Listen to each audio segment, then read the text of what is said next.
Checking out some amazing views here in Jasper National Park, Canada. Just went on a hike. My apartment is somewhere over there across the river, and then I hiked into town. There's the town of Jasper, and then you come down a trail and over the Athabasca River there. It's warm enough I got my shirt off here. It's getting a little hot hiking along. So in this video I'm going to tell the story of a cult that I was very briefly sort of entangled in Sedona, Arizona. So this was the summer of 1996, and I tell this story in two of my books, both Kundalini and the Art of Being and Following My Thumb.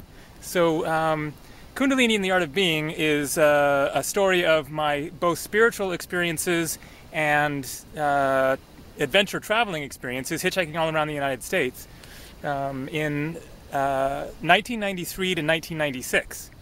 And then my book, Following My Thumb, chronicles my travels from 1990 to 2000. But then it skips over that chunk from 1993 to 1996. And that book focuses more on my travels. So this story sort of ties the two books together and shows how they kind of merge, because it's in the middle of both of them.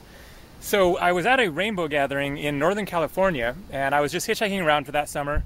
I had a couple of communities in mind to visit that I discovered through a booklet, a community listings booklet. The internet was just barely, coming on at that point, and I didn't have email address, had never used the internet or anything.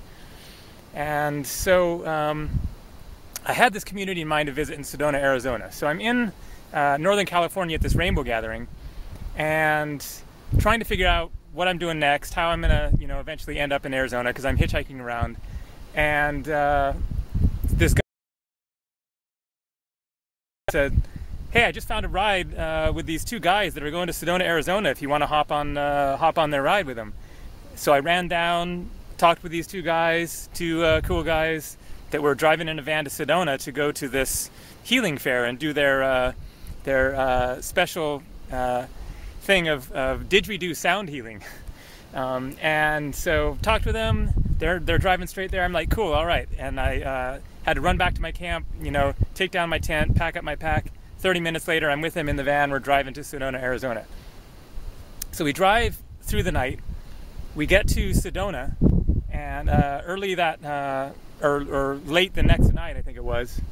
And one of the guys is looking over a flyer for the healing fair they were planning to go to, and all of a sudden he shouts to his friend, "Dude, what the hell? This is in Sonoma, California, not Sedona, Arizona."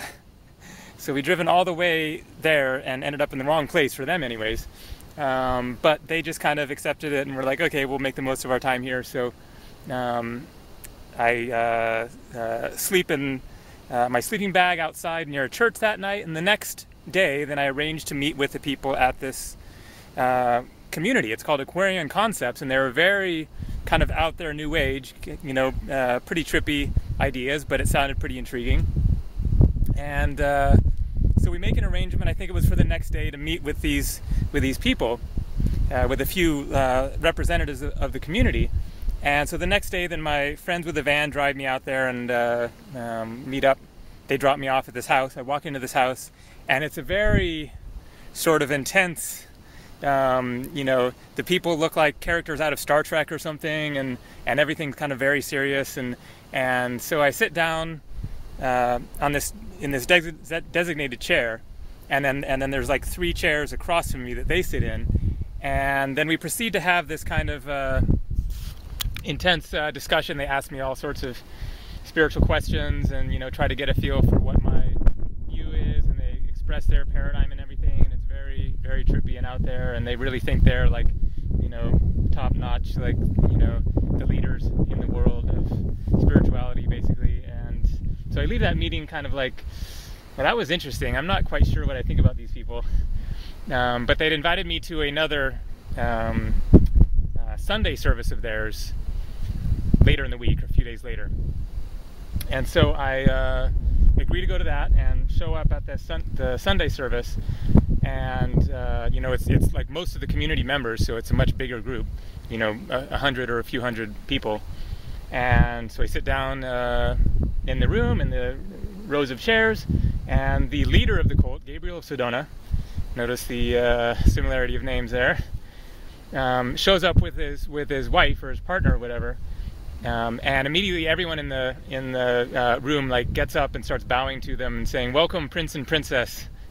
And I'm just kind of looking around like, I'm not really digging this vibe so much.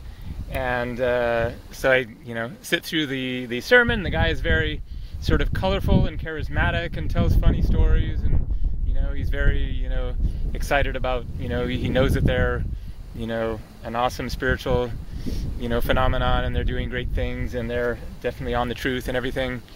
And so I leave that one even feeling more like, I don't know what's the deal here, but I don't think this is really what I'm looking for. But I have yet another invitation to come check out the community grounds, which sound pretty interesting. And so I'm kind of like, on the edge about this. And so I meet up with my two friends again. Natty and Apollo were the two guys' names. They were from Canada. And we spend the night in sleeping outside of town, camped out in the desert. Sedona, Arizona is like, red rock desert cliffs and canyons and stuff with, supposed energy vortexes, very intense place. And so the next morning after this, we're driving into town, and we pick up a hitchhiker. And he, hops in the back of the van along with me. I'm sitting in the back seat, and say, "Hey, how's it going? What's going on? Where are you headed?" And then ask him his name, and he says Gabriel. I'm like, whoa, this is the third Gabriel, including me, in the past few days. This is weird. And so just sort of off the cuff, I just decided to ask him about this community in case he might have had some experiences with it. And sure enough, he's like, yes, my mom was involved with this community. She was together with this guy. She got pregnant from him, and the community decided that they didn't like their relationship, and they convinced the guy to separate from the woman, this guy's mom, despite the fact that she was pregnant with his child, and then banned her from the community, kicked her out. And that was the final confirmation for me, like, okay, this place is definitely whacked out. No point in investigating any further. So that was pretty much it. I ended up running into a few of the community members later. They actually picked me up hitchhiking, that's right. And it was a very awkward ride, to say the least. Because I think I sent them a letter saying, I don't care for you guys, and I'm not interested, or something like that. So there you go, my experience with a strange cult in Sedona, Arizona, Aquarian Concepts, and Gabriel of Sedona. I think they're still around, probably still preaching their stuff, so feel free to check around online if you're curious. Take care.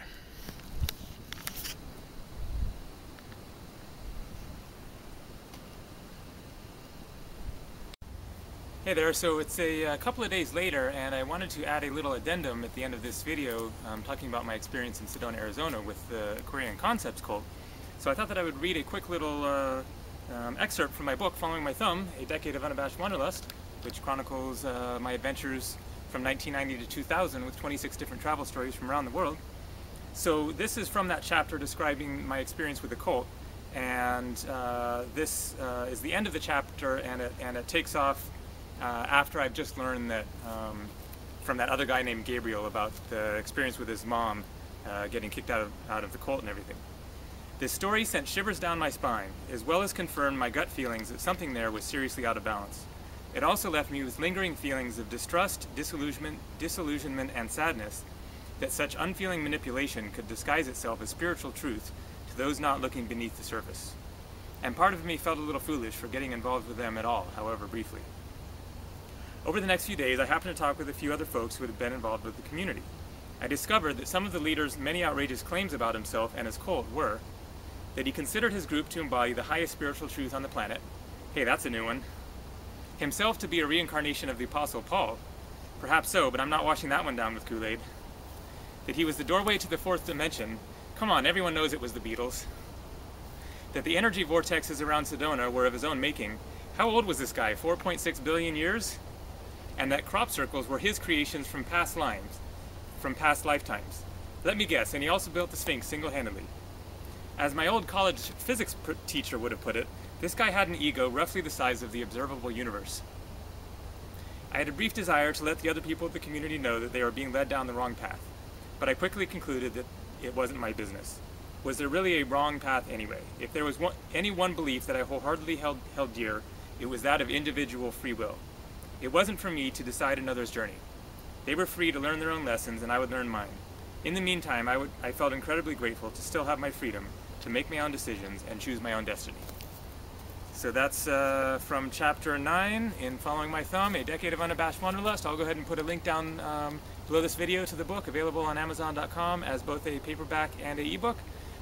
Lots of really fun, funny, exciting, adventurous, and thought-provoking stories in this book. So feel free to take a look, check out some of the reviews, and maybe pick up a copy. Thanks a lot for watching. Have a great day.